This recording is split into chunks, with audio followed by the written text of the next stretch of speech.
নমস্কার, আমি রুমি। আপনাদের সবাইকে আবারও একটা নতুন রেসিপিতে স্বাগত। আজ আমি আপনাদের আলু দিয়ে দারুণ স্বাদের একটা রেসিপি বানানো দেখাবো। তার জন্য এরকম আমি মিডিয়াম সাইজের 3টে আলু নিয়েছিলাম, আর আলুগুলোর খোসা আগে থেকেই ছাড়ানো ছিল। আলুগুলোকে এইভাবে একটু মোটা মোটা লম্বা করে কেটে নিতে হবে। প্রথমে আমি একটা আলুকে এইভাবে লম্বা লম্বা করে কেটে নিয়েছি, আর একটু মোটা মোটা করেই কেটে নিতে হবে। এবার একটা মিক্সিং বোলের মধ্যে পরিষ্কার জল নিয়ে নিয়েছি। জলের মধ্যে কেটে রাখা আলুগুলো দিয়ে দিতে হবে, তাহলে আর আলুগুলো কালো বা লাল হয়ে যাবে না। এইভাবে আলুটাকে সঙ্গে সঙ্গে কেটে জলের মধ্যে দিয়ে দিচ্ছি, আর বাকি দুটো আলুকে একইভাবে লম্বা লম্বা মোটা মোটা করে কেটে নিতে হবে, আর জলের মধ্যে দিয়ে দিতে হবে। আলুর টুকরোগুলোকে পরিষ্কার জল দিয়ে 3-4 বার ভালো করে ধুয়ে নিয়েছিলাম। এখন আমি আলুর টুকরোর মধ্যে দিয়ে দিচ্ছি 2 চামচ টমেটো কেচাপ, আর দিয়ে দিচ্ছি হাফ চামচ ম্যাগি মশলা। এখানে আপনারা যে কোনো ধরনের নুডলসের মশলা দিতে পারেন। আর দিয়ে দিলাম 1 চামচের 3/1 লবণ।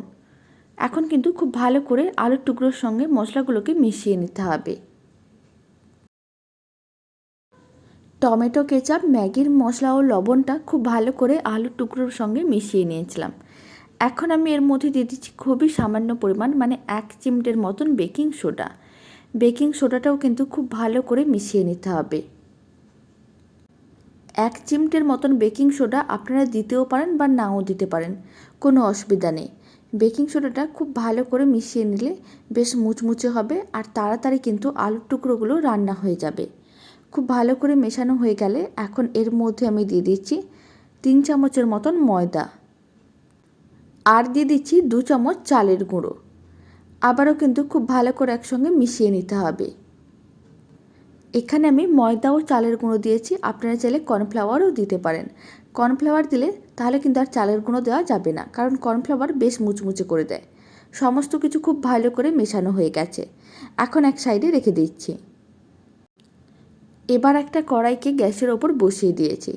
কড়াইয়ের মধ্যে কিছুটা পরিমাণ সাদা তেল নিয়ে তেলটা খুব ভালো করে গরম করে নিয়েছিলাম। এখন যে আলুর টুকরোগুলো মশলা সমস্ত কিছু মেখে রেখেছি, সেই আলুর টুকরোগুলো তেলের মধ্যে দিয়ে দিতে হবে। প্রথমে আমি বেশ কয়েকটা আলুর টুকরো তেলের মধ্যে দিয়ে দিচ্ছি। বেশ কয়েকটা আলুর টুকরো তেলের মধ্যে দিয়ে দিয়েছি। এখন উল্টে পাল্টে ভেজে নিতে হবে। 3-4 মিনিটের মতন সময় নিয়ে আলুর টুকরোগুলোকে উল্টে পাল্টে ভেজে নিয়েছি। এখন আলুর টুকরোগুলোকে তুলে এক সাইডে রেখে দিচ্ছি, আর বাকি যে আলুর টুকরোগুলো আছে সেই আলুর টুকরোগুলোকে একইভাবে কড়াইতে তেলের মধ্যে দিয়ে দিতে হবে। একইভাবে এই আলুর টুকরোগুলোকেও উল্টে পাল্টে ভেজে নিয়েছি। এখন এই আলুর টুকরোগুলোকে তুলে এক সাইডে রেখে দিচ্ছি। এবার কড়াইতে বাকি যে তেলটা ছিল সেই তেলটা তুলে এক সাইডে রেখে দিয়েছি, আর 1 চামচের মতন তেল কড়াইয়ের মধ্যে ছিল। তার মধ্যে আমি 7-8টা রসুন কোয়াকে ছোটো ছোটো টুকরো করে কেটে নিয়েছিলাম, সেই রসুন কোয়াগুলো দিয়ে দিলাম। উল্টে পাল্টে 10 সেকেন্ড বা 15 সেকেন্ডের মতন রসুন কোয়াটা ভেজে নিতে হবে, যাতে হালকা লাল কালার চলে আসে। হালকা লালচে হওয়ার পরে এখানে আমি কেটে রাখা পেঁয়াজ দিয়ে দিলাম, আর পেঁয়াজটাকে এইভাবে একটু বড় বড় করে কেটে নিয়েছি।